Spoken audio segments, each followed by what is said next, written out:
Hello friend, ये study with Nitish पे मैं नीतीश आपका बहुत बहुत स्वागत करता हूं। आज हम लोग देखने वाले हैं प्रैक्टिस सेट जो कि जाग्राफी से रिलेटेड है। यानी कि अगर आप जाग्राफी से टीजीटी पीजीटी एलटी या फिर नेट जेआरएफ दे रहे हैं तो आपको ज़रूरी इस सब्जेक्ट से जुड़ना चाहिए। यानी कि जाग्राफी प्रैक्टिस सेट, इसमें ऐसे ऐसे क्वेश्चन डाले जा रहे हैं जो कि बार बार एग्जाम में पूछे गए हैं, चाहे वो नेट हो, जेआरएफ हो या फिर एलटी जी टीजीटी पीजीटी या जीएसई हो। इसमें इसी से ही संबंधित क्वेश्चन जो है आपको एग्जाम में देखने को मिलेंगे। ये प्रैक्टिस सेट आपके लिए बहुत ही इंपॉर्टेंट है, सो प्लीज़ आप जुड़ जाइए। अगर वीडियो आपको अच्छा लगे तो लाइक शेयर सब्सक्राइब जरूर करिएगा। तो चलिए, आज का पहला क्वेश्चन आपके सामने हम लेके आते हैं जो कि बहुत ही अच्छा क्वेश्चन है, इंपॉर्टेंट क्वेश्चन है, जो कि एग्जाम में पूछा हुआ क्वेश्चन है। इसलिए मैं आपको ये क्वेश्चन प्रोवाइड कर रहा हूँ ताकि आपकी प्रिपरेशन और भी अच्छी तरह से चल सके। तो देखिए, आपके सामने आपका पहला क्वेश्चन आ चुका है कि भारत में आर्थिक सुधारों का प्रारंभ किस वर्ष हुआ था। यानी कि ये पूछ रहा है कि भारत में जो आर्थिक सुधारों का प्रारंभ हुआ था वो किस सन हुआ था, यानी कि किस ईस्वी में प्रारंभ हुआ था। 1995 में हुआ था कि 1991 में या फिर 1982 में या फिर 2001 में। इसका सही ऑप्शन आपको बताना है। तो चलिए, मैं आपको इसका सही ऑप्शन बी बताता हूँ। यानी कि भारत में जो है आर्थिक सुधारों का प्रारंभ 1991 में हुआ था। यानी कि सुधारों का अर्थ क्या है, यहाँ पे आप आर्थिक सुधारों का प्रारंभ किस वर्ष हुआ था, यानी कि आर्थिक सुधारों से अर्थ आप लगा सकते हैं। यानी कि उदारीकरण, निजीकरण और वैश्वीकरण की नीति अपनाई गई थी। इसको आर्थिक सुधार की श्रेणी में रखते हैं। किसको रखते हैं?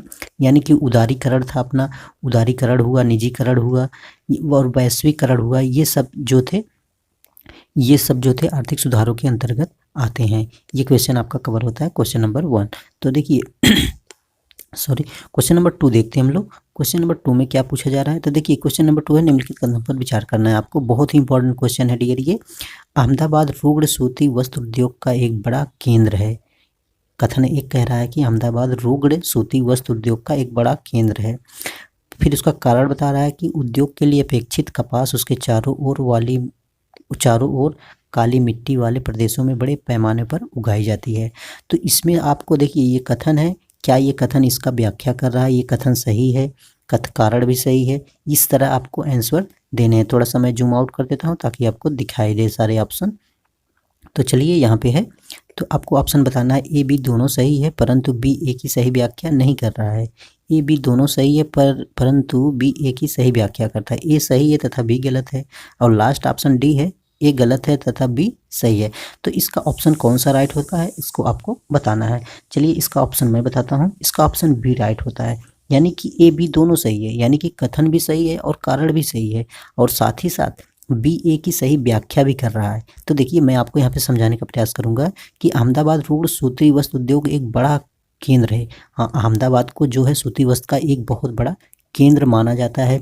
और शायद आपको पता होगा कि अहमदाबाद को भारत का मैनचेस्टर भी कहा जाता है। भारत का मैनचेस्टर किसको कहा जाता है?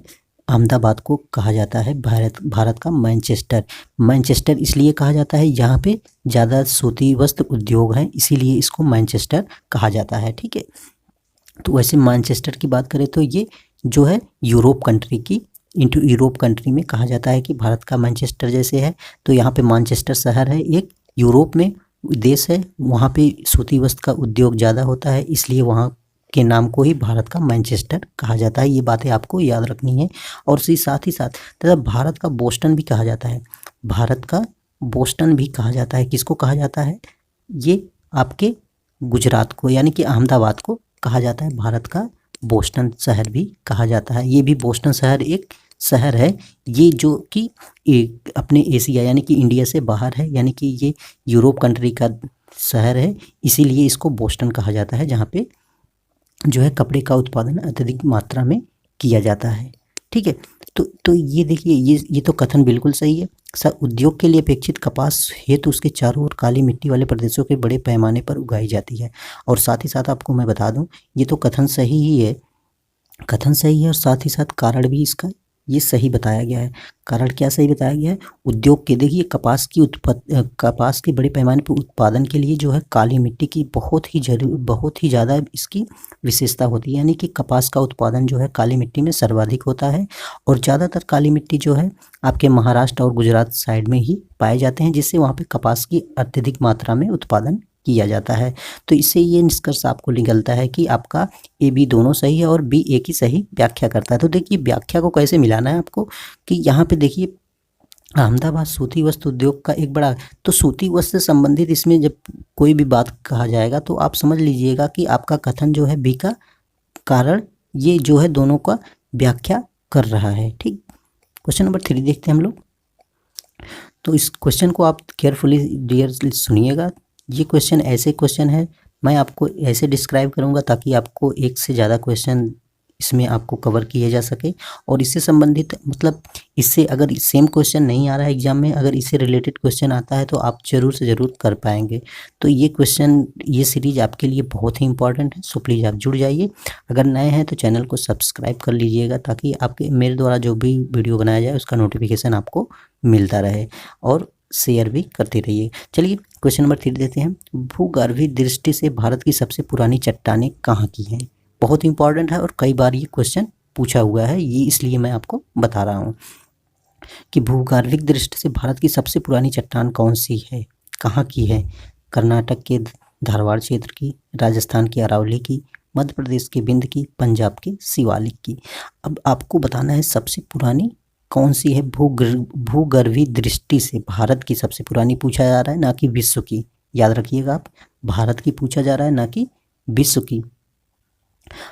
तो इसका ऑप्शन आपका राइट हो जाता है, ऑप्शन ए राइट हो जाता है, कर्नाटक के धारवाड़ क्षेत्र की। अगर यहीं पे देखिए क्वेश्चन आपका यहीं पे कंफ्यूजन पैदा कर सकता है। अगर पूछ लेता है कि, अगर आपसे पूछता है भारत का सबसे पुराना अवशिष्ट पर्वत कौन सा है, तो आपको यहाँ पे अरावली क्षेत्र का लगाना है। अरावली जो है ये विश्व की सबसे पुरानी चट्टान मानी जाती है, विश्व की सबसे पुरानी चट्टान अरावली मानी जाती है। लेकिन भूगर्भिक दृष्टि से आपको धारवाड़ माना जाता है। और चट्टानों का क्रम मैं आपको बता दूं, सबसे पहले आपकी आर्कियन चट्टानें आती हैं। कौन सी चट्टानें आती हैं? आर्कियन चट्टानें आती हैं। फिर आपकी धारवाड़ चट्टानें आती हैं, धारवाड़ चट्टानें आती हैं। फिर आपकी कुडप्पा की चट्टानें आती हैं, कुडप्पा की चट्टानें आती हैं। फिर आपकी विंध्याचल की चट्टानें आती हैं, विंध्याचल की चट्टानें आती हैं। फिर आपकी गोंडवाना क्रम की चट्टानें आती हैं। तो ये चट्टानों का क्रम आपको याद रखना है। देखिए आर्कियन का कोई वो नहीं है, ये जो है पृथ्वी का पहला रूप है। इससे कोई मतलब ये नहीं पूछा जाएगा आपसे कि इससे सबसे पुरानी चट्टानों में आपकी धारवाड़ क्रम की चट्टानें मानी जाती हैं। तो धारवाड़ क्रम की चट्टानें मानी जाने का अर्थ है ये कर्नाटक का जो धारवाड़ क्षेत्र है वो आपका आता है कि भारत भूगर्भिक दृष्टि से सबसे पुरानी चट्टानें कौन सी है, तो आपको लगाना है धारवाड़। याद रखिएगा, अगर सबसे पुरानी अवशिष्ट पूछता है, सबसे पुरानी पूछता है, तो आपको वहाँ पे अरावली लगाना है। ठीक है, अरावली लगाना है। अरावली क्या है? ये आर्कियन क्रम की चट्टानें हैं अरावली, जबकि ये कर्नाटक का धारवाड़ क्रम की चट्टानें हैं। ठीक है, तो देखते हैं क्वेश्चन नंबर 4 हम लोग देखते हैं। क्वेश्चन नंबर 4 में क्या है? निम्नलिखित देशों में से किसकी स्थल सीमा भारत के साथ अधिक लगती है? बहुत इंपॉर्टेंट क्वेश्चन है ये, मतलब भारत के सीमावर्ती देशों से संबंधित क्वेश्चन है कि कौन से देश जो है भारत से सबसे अधिक सीमा बनाता है। ये आपसे सिंपल सी क्वेश्चन पूछा जा रहा है। चीन है कि पाकिस्तान है, बांग्लादेश है कि नेपाल है? आपको बताना है सही आंसर इसका क्या होगा। चलिए मैं बताता हूँ, ये बांग्लादेश है। बांग्लादेश जो है सबसे ज़्यादा भारत से सीमा बनाता है, लगभग 4095 किलोमीटर बनाता है ये। ठीक है, बांग्लादेश बनाता है, इसके बाद चीन बनाता है, इसके बाद चीन, फिर पाकिस्तान बनाएगा, फिर नेपाल बनाएगा। तो वैसे सीमावर्ती क्षेत्रों की बात किया जाए तो भारत की कुल स्थलीय सीमा की बात किया जाए तो स्थलीय सीमा आपको याद रखना है 15,200 किलोमीटर है।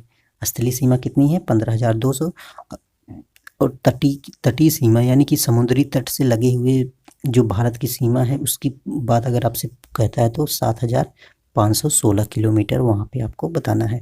स्थलीय सीमा जो केवल स्थल से लगा हो, जल से ना लगा हो, वो 15,200 किलोमीटर है भारत की। और तटीय सीमा यानी कि जो समुद्र से लगती हो वो 7,516 किलोमीटर है, ये याद रखना है। और भारत की स्थलीय सीमा से लगने वाले देशों से नाम पूछता है तो आपका चीन हो गया, चीन हो गया, पाकिस्तान हो गया, बांग्लादेश, नेपाल, नेपाल हो गया, भूटान हो गया आपका, भूटान हो गया, म्यांमार हो गया, म्यांमार हो गया, और बांग्लादेश तो दिया ही है, और श्रीलंका। श्रीलंका जो है ये असली सीमा नहीं लगाता है, ये तटीय सीमा इसकी लगती है भारत से। तो आपको भारत की स्थल सीमा से पाकिस्तान है, चीन है, भूटान, भूटान मैंने नहीं लिखा, हाँ भूटान है, नेपाल है, म्यांमार है, बांग्लादेश से लगी हुई है, और अफ़गानिस्तान से भी लगी है, लेकिन वहाँ पे 106 किलोमीटर दिया गया है, जो कि जम्मू कश्मीर जो पीओके है वो कश्मीर पाकिस्तान के अंतर्गत आता है, इसलिए हम कभी कभी जो है अफ़गानिस्तान को नहीं ऐड करते हैं। अगर पूछता है तो उसकी 106 किलोमीटर लगती है जम्मू कश्मीर से, किसकी, अफ़गानिस्तान से। ठीक है, क्वेश्चन नंबर 5 देखते हैं। मूक घाटी आंदोलन संबंधित है। मूक घाटी आंदोलन यानी कि इसको मूक से आप थोड़ा कन्फ्यूजन हो रहा होगा आपको। अगर मैं इसको कह दूं शांत घाटी, तो आपको याद आ गया होगा कि शांत घाटी किससे संबंधित है, केरल से, राजस्थान से, संयुक्त राज्य अमेरिका से, या फिर कर्नाटक से। तो किससे संबंधित है, ये आपका ऑप्शन ए राइट हो जाता है, केरल से संबंधित है शांत घाटी। साइलेंट वैली भी, जिसको इंग्लिश में क्या कहते हैं, साइलेंट वैली भी कहते हैं। साइलेंट वैली का संबंध किससे है, केरल से है, ये आपको याद रखना है। और मैं आपको बता दूं, ये जो ये जल विद्युत परियोजना है, मूक घाटी आंदोलन संबंधित है, इसी एक जल विद्युत योजना है, परियोजना है, जो कि एक कुंती नदी से निकलती है, इसी से संबंधित जो है मूक घाटी आंदोलन संबंधित है, जो कहाँ पे है, केरल में स्थित है। क्वेश्चन नंबर 6 देखते हैं। भारत मुख्य की दक्षिणी सीमा क्या है। अब मैं भारत की बात करूं तो भारत को ऐसे आपको लाइन ड्रॉ कर देना है, या थोड़ा सा मैं आपको मैपिंग करके बता देता हूं। यानी कि भारत की बात किया जाए, भारत की बात किया जाए तो आपको देखने से लगेगा, ये देखिए, ये देखिए, मान लीजिए ये भारत है, ठीक, इंडिया, यहाँ से आपकी क्या कर्क रेखा गुजरी है, तो यहाँ से पूछ रहा है कि यहाँ की यानी कि भारत की जो दक्षिणी बिंदु है और उत्तरी बिंदु है, और ये पश्चिमी बिंदु है और पूर्वी बिंदु है, तो इसमें से आपसे पूछा जा रहा है कि भारत की मुख्य भूमि की दक्षिणी सीमा क्या है, यानी कि यहाँ की सीमा का नाम पूछा जा रहा है कि ये दक्षिणी सीमा का नाम क्या है, ये आपसे पूछा जा रहा है। तो मैं बता दूं, ये जो है 6 डिग्री 4 मिनट पे स्थित है, क्या है यहाँ पे, इंदिरा पॉइंट है। तो इंदिरा पॉइंट कहाँ पे है, 6 डिग्री 4 मिनट। आपके ऑप्शन में कहीं दिख रहा है 6 डिग्री 4 मिनट, ये देखिए आपका ऑप्शन ए राइट हो जाता है, 6 डिग्री 4 मिनट उत्तरी अक्षांश। यानी कि हम अगर विश्व की मैपिंग करेंगे तो हमारा इंडिया जो है उत्तर में है, उत्तर पूर्व में स्थित है। ठीक है, तो इसलिए ये कहा गया है कि जो दक्षिणी बिंदु है 6 डिग्री 4 मिनट पे है, और उत्तरी उत्तरी उत्तरी उत्तरी सीमा की बात किया जाए तो, उत्तरी सीमा की बात किया जाए तो ये आपका लगभग 37 डिग्री 6 मिनट। ठीक है, यहाँ पे सॉरी, यहाँ पे 37 डिग्री है। ठीक है, 37 डिग्री। और उत्तरी सीमा की नाम को क्या कहते हैं, उत्तरी सीमा को नाम को कहते हैं इंदिरा काल, इंदिरा काल कहते हैं। दक्षिणी को मैंने बताया इंदिरा पॉइंट, क्या बताया, इंदिरा पॉइंट कहते हैं। और इधर जो है, इधर गुजरात में जो है, और इधर ये अरुणाचल प्रदेश में इसका सीमा है, यानी कि पूर्वी अरुणाचल प्रदेश में और पश्चिमी जो है गुजरात में।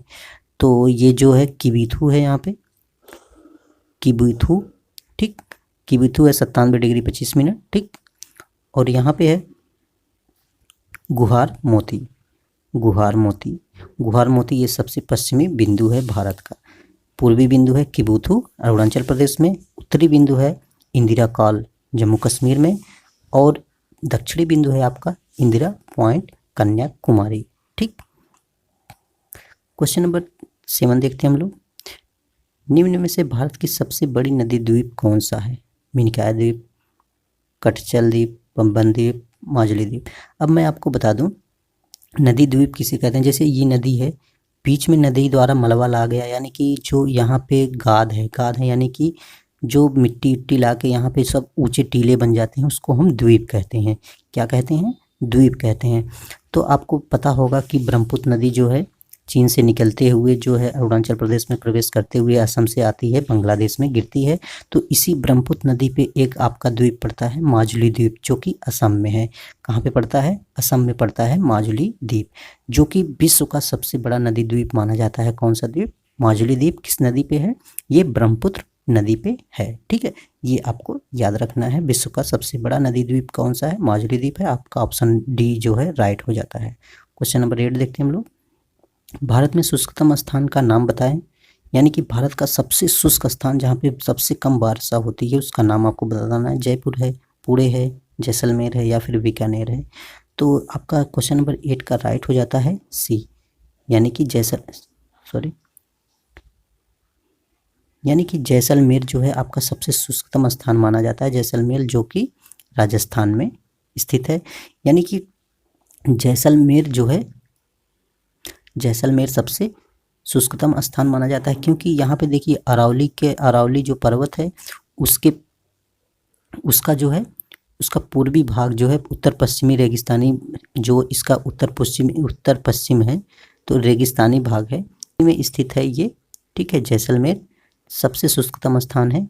यहाँ पे सबसे कम वर्षा यानी कि लगभग 5 सेंटीमीटर वर्षा यहाँ पे होती है। यानी कि 5 सेंटीमीटर। अब सोचिए 5 सेंटीमीटर वर्षा में कुछ होने वाला नहीं है, इसलिए रेगिस्तान वहाँ पे ज़्यादा है राजस्थान में। क्वेश्चन नंबर 9 देखते हैं हम लोग। 9 में क्या पूछा जा रहा है? लखीमपुर खीरी में स्थित दुधवा नेशनल पार्क के लिए प्रसिद्ध है। दुधवा नेशनल पार्क किस लिए प्रसिद्ध है? ये आपको बताना है। हिरन के लिए, शेर के लिए, बाघ के लिए या नीलगाय के लिए। क्वेश्चन नंबर 9 का आपका राइट हो जाता है। 9 का आपका क्या राइट होगा? सी, यानी लखीमपुर खीरी में स्थित दुधवा नेशनल पार्क जो है वो बाघ के लिए प्रसिद्ध है, जो कि कहाँ पे है? ये यूपी में। ये लखीमपुर खीरी कहाँ पे है? यूपी में। ठीक है, और इसमें यूपी की बात किया जाए तो एक पार्क और है, चंद्रप्रभा पार्क जो है आपका यहाँ पे भी है। चंद्रप्रभा अभयारण्य जो है ये चंदौली में स्थित है। कहाँ पे स्थित है? चंदौली में। तो चंद्रप्रभा और लखीमपुर खीरी में स्थित दुधवा नेशनल पार्क जो है बाघ के लिए प्रसिद्ध है, और चंद्रप्रभा जो है एक क्या है? अभयारण्य है। क्वेश्चन नंबर हम लोग कवर करते हैं 10। चलिए देखते हैं 10 यहाँ से है। भारत और पाकिस्तान के बीच की सीमा को क्या कहा जाता है? भारत और पाकिस्तान के बीच की सीमा को क्या कहा जाता है? ये आपसे क्वेश्चन नंबर 10 में पूछा जा रहा है। तो आपको बताना है भारत और पाकिस्तान की सीमा को बीच को क्या कहा जाता है। यानी कि जो पूर्ववर्ती सीमा कहते हैं, या फिर पश्चिमवर्ती सीमा कहते हैं, या फिर आरोपित सीमा करते हैं, या फिर अवशेष सीमा करते हैं। तो आपको पता होगा कि भारत और पाकिस्तान के बीच की सीमा को हम लोग रेड क्लिफ कहते हैं। रेड क्लिफ के नाम से जाना जाता है, जबकि ये रेड क्लिफ जो है अध्यारोपित नहीं है, यानी कि आरोपित सीमा। आरोपित सीमा का मतलब ये हुआ कि जो सीमा हम बनाते हैं, यानी कि मनुष्य खुद बनाता है, उसको आरोपित सीमा कहते हैं। और पूर्ववर्ती सीमा यानी कि जो पहले से ही निर्मित हो, जैसे पर्वतों द्वारा, नदियों द्वारा, समुद्रों द्वारा, तो पूर्ववर्ती सीमा मानी जाती है। लेकिन आरोपित सीमा जो है ये निर्धारित की जाती है, यानी कि मनुष्यों के द्वारा बनाई जाती है। किसी भी देश विशेष के लिए वहाँ पे बनाई जाती है, उसको आरोपित सीमा का कहा जाता है। ठीक है, आरोपित सीमा इसी का जो है परवर्ती सीमा भी कह सकते हैं। ठीक है, जो कि एक धर्म विशेष और भाषा जात के लोगों को विभक्त करती है, आरोपित सीमा। एक फ्रांसीसी वास्तुकार ली कार्बूजियर ने कौन सा शहर डिजाइन किया था? एक फ्रांसीसी वास्तुकार ली कार्बूजियर ने कौन सा शहर डिजाइन किया था? ये आपसे पूछा जा रहा है 11 का। तो 11 का कौन सा आपका राइट होगा? ये चंडीगढ़ आपका राइट हो जाएगा। चंडीगढ़ को डिजाइन किसने किया था? कार्बूजियर ने किया था, ली कार्बूजियर ने किया था। 12 है, पाक जलडमरू मध्य भारत को अलग करता है। यानी कि पाक जलडमरू मध्य जो है एक जलडमरू मध्य है, यानी कि जल संधि है, वो किसको अलग करता है? पाकिस्तान को। भारत को किससे अलग करता है? पाकिस्तान से, अंडमान द्वीप को, चीन को, या फिर श्रीलंका को? आपको पता होना चाहिए, ये श्रीलंका को अलग करता है भारत पाक जलडमरू मध्य, जो कि हिंद महासागर को और अरब सागर को जोड़ता भी है, सॉरी बंगाल की खाड़ी को और अरब महासागर को जोड़ता भी है। तो मैं से ऐसे ही मैं आपको बता दूं, थोड़ा सा मैं ड्रा करके बताना चाहूँगा। ये आपका इंडिया है, ये देखिए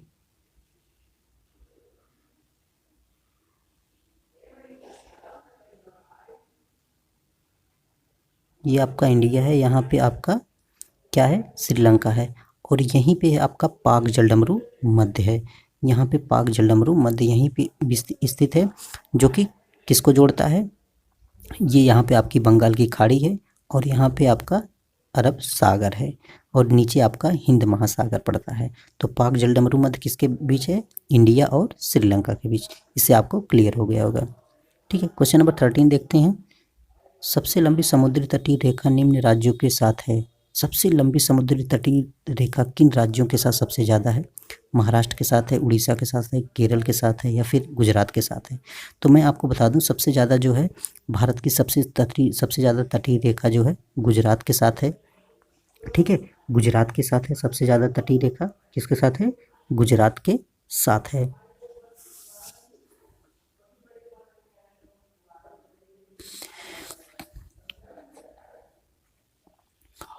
सबसे तटीय रेखा कहाँ पे है, गुजरात में, गुजरात के साथ है।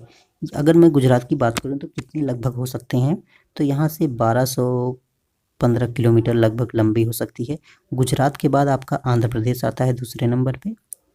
गुजरात के बाद किसकी तटरेखा सबसे ज़्यादा लंबी है, आंध्र प्रदेश की, लगभग 974 किलोमीटर है ये इसकी।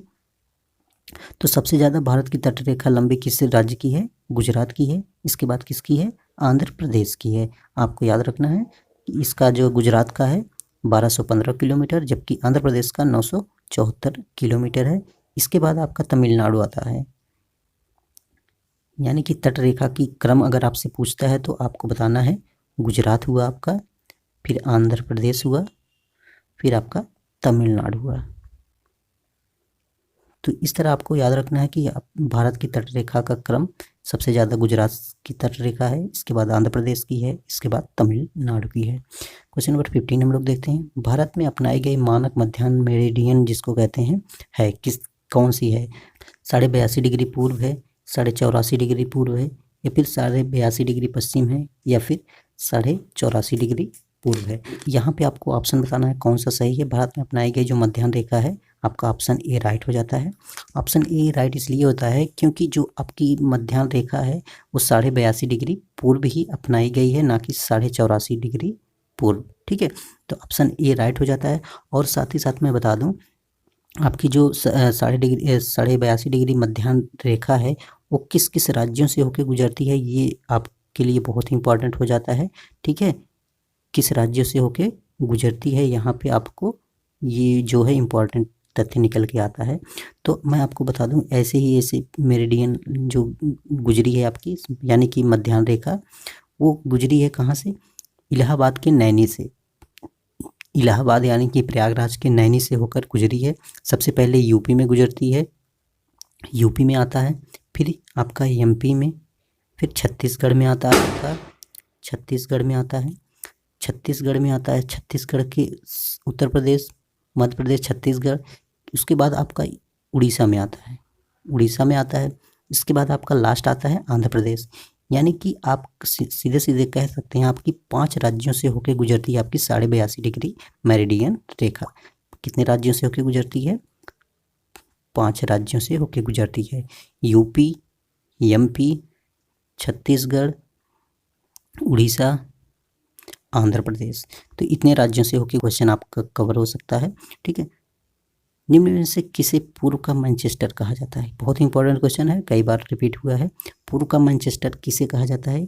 टोक्यो को, संघाई को, कुआलालंपुरम को, ओसाका को। अब आपको बताना है।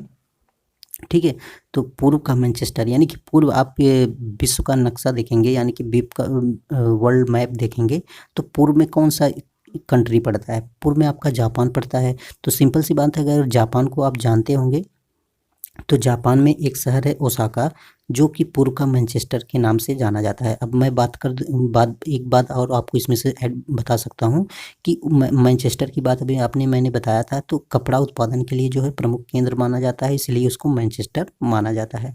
तो जापान का मैनचेस्टर भी पूछ सकता है, तो आपको क्या लगाना है, ओसाका को लगाना है।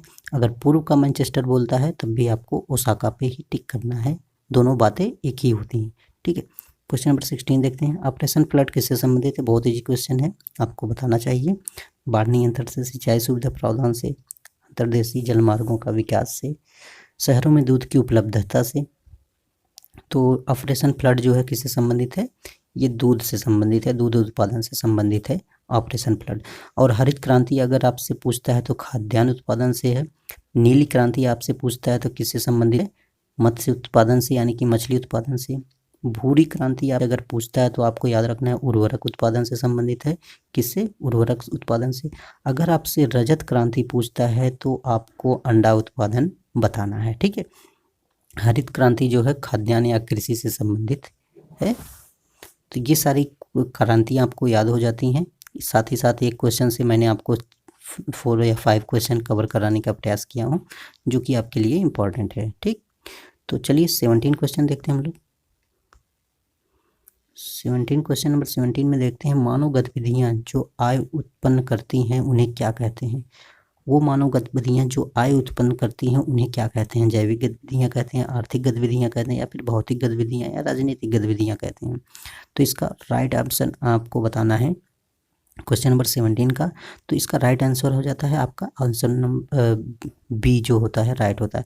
यानी कि जो आय उत्पन्न करती हैं वो तो आर्थिक गतिविधियां होंगी ना। आर्थिक गतिविधियों में हम सिंपल सी तर्क लगा सकते हैं कि जिससे जो है हमारे जो है आय में वृद्धि करे या फिर आय का जो है निगमन हो, तो वो क्या होता है? आर्थिक गतिविधियाँ होती हैं। क्वेश्चन नंबर 18 कवर करते हैं हम लोग। किसी भी विकसित अर्थव्यवस्था में सबसे अधिक रोजगार क्षेत्र होते हैं। किसी भी कोई भी विकसित अर्थव्यवस्था हो उसमें सबसे ज़्यादा रोजगार किस क्षेत्र में हमको अधिक प्राप्त होता है? तृतीयक क्षेत्र है, या फिर प्राथमिक क्षेत्र है, द्वितीयक क्षेत्र है, या निर्यात है? तो किसी भी विकसित अर्थव्यवस्था में सबसे अधिक रोजगार क्षेत्र कौन सा प्रदान करता है? तो मैं आपको इसका बता दूँ 18 का आपका ये राइट हो जाता है, यानी कि तृतीयक। तृतीयक में आपको इसमें अब एक बात और जाननी चाहिए कि तृतीयक में कौन कौन से रोजगार आते हैं।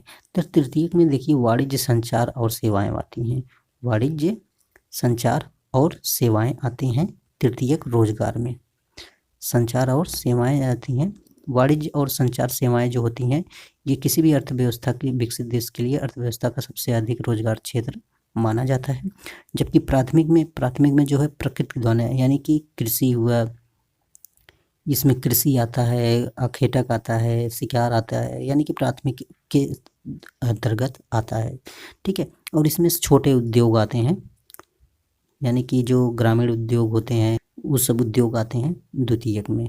तृतीयक में क्या आते हैं? सेवाएं, संचार और वाणिज्य आते हैं। तो ये आपका राइट आंसर आपका यहाँ पे हो जाता है ए, यानी कि तृतीयक संचार जो होते हैं, आय, संचार और वाणिज्य जो होते हैं, ये बैंकिंग सेवाएं या फिर व्यापार की सेवाएं जो होती हैं, यातायात सेवाएं, ये सब तृतीयक सेवा के अंतर्गत आती हैं। ठीक है, तो यातायात सेवा क्षेत्र या फिर बैंकिंग, वाणिज्य, संचार, ये सब सम्मिलित किए जाते हैं। क्वेश्चन नंबर 19 देखते हैं। लकड़ी काटने का व्यवसाय किस श्रेणी में आता है? अब अभी मैंने आपको बताया प्राथमिक, द्वितीयक, तृतीयक। तो लकड़ी काटने का व्यवसाय किस श्रेणी में आता है? तृतीयक में आता है, द्वितीयक में आता है, प्राथमिक में आता है, या फिर चतुर्थांश में आता है? तो बहुत ईजी क्वेश्चन है, आपको बताना है जो प्रकृति से रिलेटिव है, यानी कि जो प्राकृतिक चीज़ें हम लोग करते हैं वो सब प्राथमिक में आता है। ठीक है, तो यहाँ पे 19 का आपका राइट हो जाएगा सी, यानी कि लकड़ी काटेंगे। लकड़ी जो है प्रकृति की देन है, यानी कि प्रकृति ने बनाया है, तो इसलिए वो कौन सी श्रेणी में आ रहा है? प्राथमिक में आता है। तो प्राथमिक में याद रखना है जो प्रकृति से रिलेटिव हो, डायरेक्ट हम प्रकृति से इंटरफेयर कर रहे हो उसको हम प्राथमिक बोलते हैं। द्वितीयक में जो छोटे छोटे उद्योग जो गाँव में लगाए जाते हैं उसको हम, जैसे लकड़ी से कुर्सी बना रहे हैं, तो वो द्वितीयक क्षेत्र में आता है, द्वितीयक क्रियाकलाप में आता है। ठीक है, तो इसी तरह के द्वितीयक, तृतीयक में मैंने आपको बताया बैंकिंग सेवाएं, वाणिज्य होती हैं, संचार होते हैं, यातायात सेवाएं आती हैं, तो तृतीयक होती हैं। और चौथे में जो आते हैं इसमें रिसर्च आते हैं, ये तमाम उस मतलब इससे उच्च वर्ग के जो कार्य होते हैं वो चतुर्थक श्रेणी में माने जाते हैं। ठीक है, क्वेश्चन नंबर 20 देखते हैं। आर्थिक भूगोल किस विषय की शाखा है? यहाँ पे पूछा जा रहा है आर्थिक भूगोल जो है किसकी शाखा है, मानव भूगोल की या भौतिक भूगोल की या नगरीय भूगोल की या राजनीतिक भूगोल की। आर्थिक भूगोल किस विषय की शाखा मानी गई है?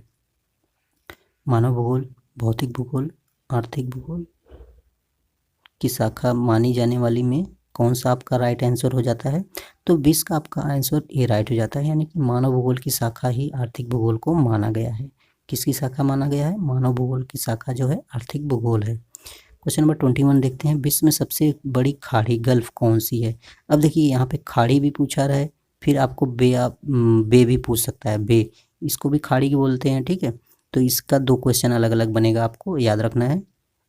तो विश्व की सबसे बड़ी गल्फ अगर पूछता है, इंग्लिश दिया, इंग्लिश को आपको याद रखना है कि खाड़ी पे ही मत जाइएगा। अगर यहाँ पे बंगाल की खाड़ी दे देगा तो बहुत लोग बंगाल की खाड़ी ही टिक करेंगे, बट यहाँ पे है नहीं आंसर में, तो आपको याद रखना है क्या है।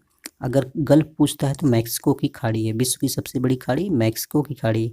अगर बे पूछता है, बे पूछता है यानी कि BAY बे, बे अगर पूछता है कि विश्व का सबसे बड़ा बे, तो बे ऑफ बंगाल, तो बंगाल की खाड़ी है। तो बंगाल की खाड़ी अगर बे पूछता है, यहाँ गल्फ की जगह पे बे लिखता है तो आपको बंगाल की खाड़ी हो जाएगा। अगर गल्फ लिखता है तो मैक्सिको की खाड़ी होगा, ठीक। क्वेश्चन नंबर हम लोग कवर करते हैं 22। लगभग 30 क्वेश्चन आज हम लोग कवर करेंगे, इसके बाद इसके सेकंड पार्ट में 30 कवर करेंगे, जो कि आपके लिए बहुत ही इंपॉर्टेंट रहेगा। निम्नलिखित में से किस लेखक ने अंतरिक्ष अर्थव्यवस्था में आइसोडेपेंड्स की संकल्पना का शुरुआत किया था? क्वेश्चन नंबर 22 है। ई हूबर ने, ए लॉन्च, डी फ्लेंडर, ए बेबर। तो इसका राइट आंसर आपका क्लियर हो जाता है डी, यानी कि ए बेबर ने जो है अंतरिक्ष अर्थव्यवस्था में आइसो डिफेंस की संकल्पना का शुरुआत किया था। क्वेश्चन नंबर 23 है, हम लोग देखते हैं विकास की अवधारणा के संबंध में निम्नलिखित में से कौन सा कथन सही है? विकास एक असतत प्रक्रिया है, क्या ये ऑप्शन सही है? ऑप्शन बी कह रहा है कि विकास एक एकल आयामी प्रक्रिया है, ये सही हो सकता है। या फिर ऑप्शन सी आपका सही हो सकता है, विकास का अभिप्राय परिवर्तन के साथ साथ वृद्धि है। या फिर आपका ऑप्शन डी सही हो सकता है, समय और स्थान की तुलना में विकास का अभिप्राय समान रहता है।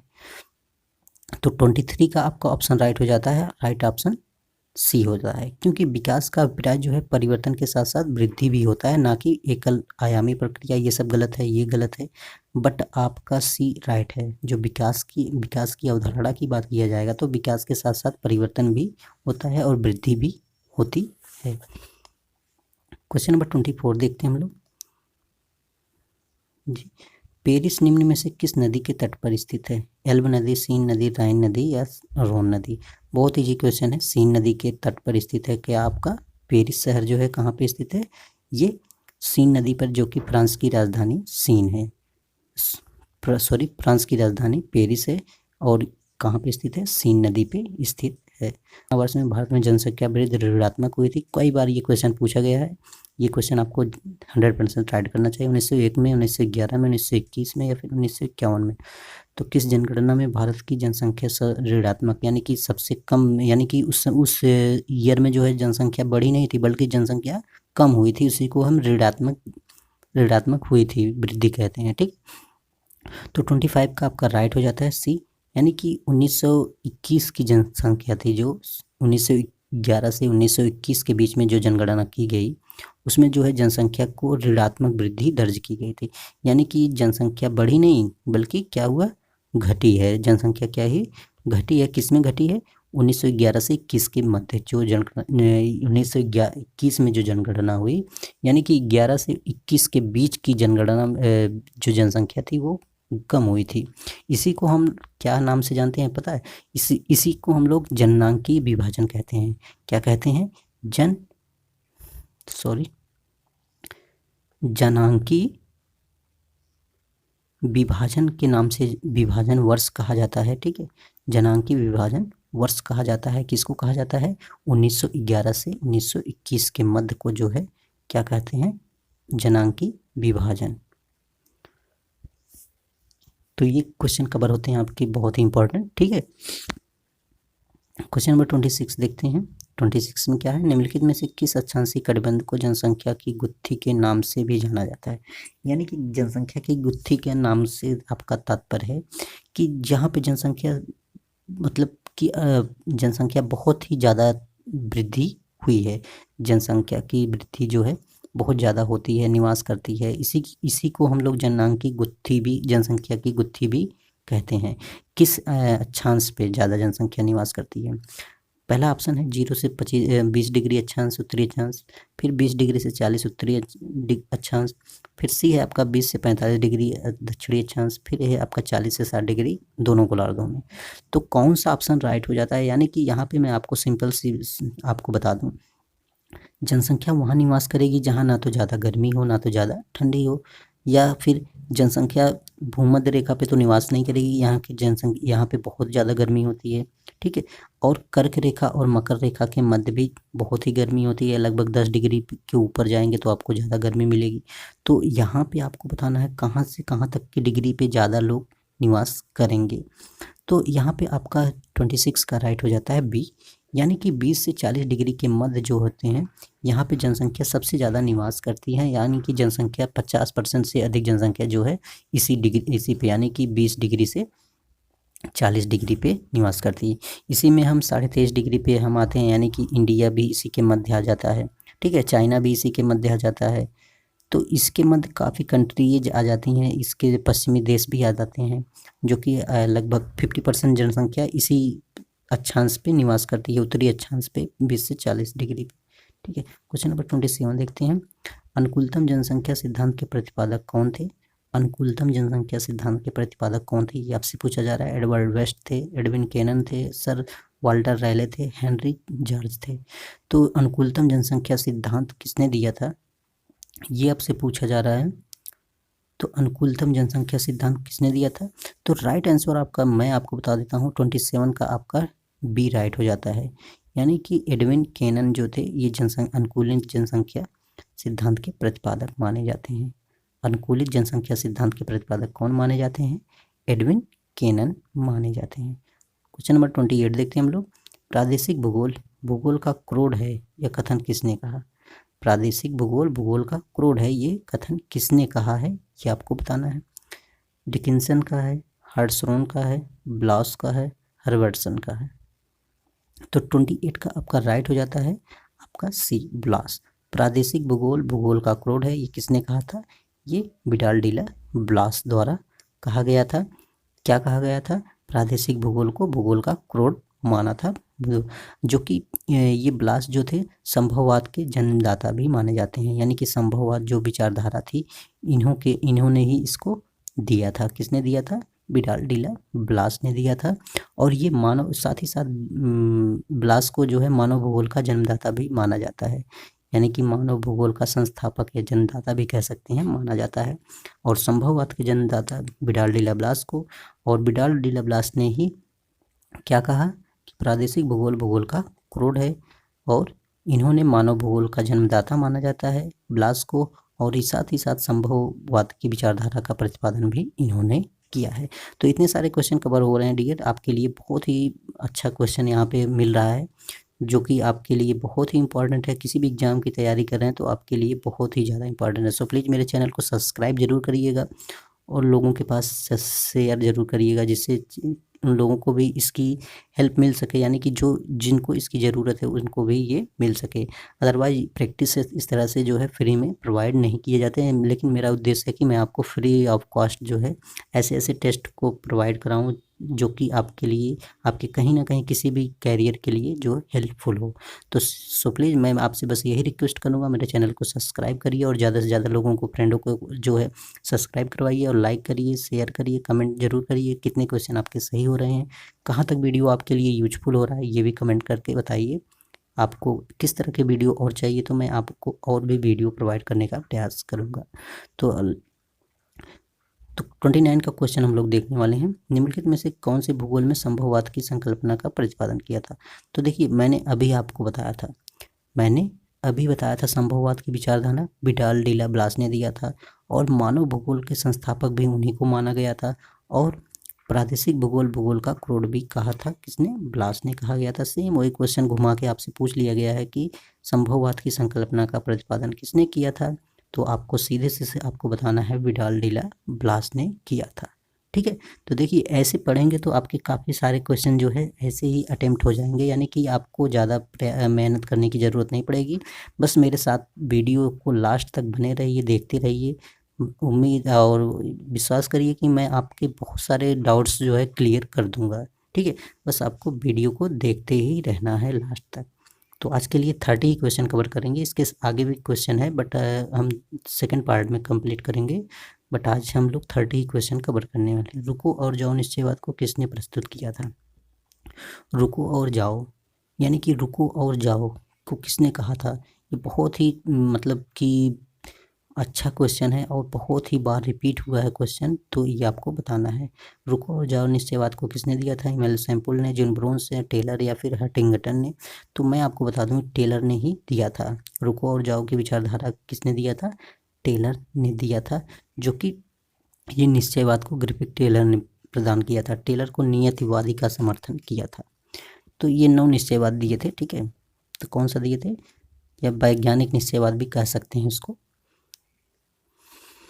वातावरण निश्चयवाद, यानी मानव ट्रैफिक पुलिस की तरह है, जो कि प्रकृति निश्चयवाद एवं रुको और जाओ कहा है, इसे 9 निश्चयवाद कहते हैं। ठीक है, निश्चयवाद से संबंधित है, इसको 9 निश्चयवाद टेलर ने दिया। तो इन्होंने बताया मानव जो है ट्रैफिक पुलिस की तरह है, जो कि कहता है कि रुको और जाओ।